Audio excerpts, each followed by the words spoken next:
Bonjour à tous, c'est Manganim Fan. On se retrouve aujourd'hui pour la Manga Minute Review de Alabaster d'Osamu Tezuka, publié chez FLBL, bien sûr. Un autre pavé de Tezuka chez FLBL. Et, c'est une œuvre vachement intéressante que nous avons ici, qui parle beaucoup de la beauté.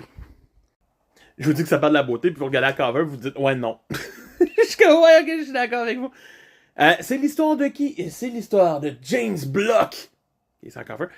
Un athlète noir qui va gagner plein de médailles aux Jeux Olympiques, va tomber en amour avec une vedette, et la vedette est genre non, excuse, mais on peut pas sortir ensemble. T'es noir.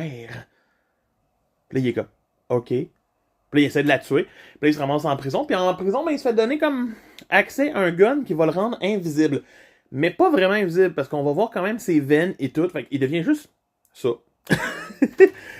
Et il va commencer sa quête de vengeance contre la beauté. Pas contre... Il n'y a rien de raciste, il y a rien... On parle pas plus que ça du racisme. On va vraiment aller sur le... Il veut détruire la beauté et rendre les gens aussi laids que lui.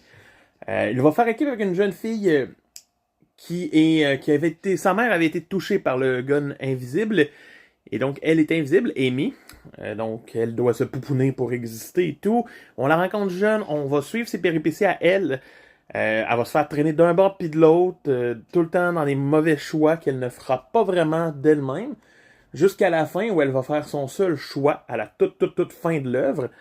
Et c'est un très beau choix qui finit très bien l'œuvre. On va suivre Alabaster d'une certaine façon aussi. Qui va être sa figure paternelle et méchante et tout. C'est vraiment intense, c'est vraiment le fun. On a l'impression de suivre, ça se lit bien, vraiment bien. C'est une des œuvres de Tezuka que j'ai trouvé qui se lisait le mieux. Et on a vraiment l'impression de suivre comme un film de James Bond, qui était comme la grosse mode à l'époque. Le policier qui essaie de les arrêter tout le temps, Rock, il est sympathique, il est le fun. Il est juste imbu de lui-même et de sa propre beauté, donc on sait très bien comment que ça va finir pour lui.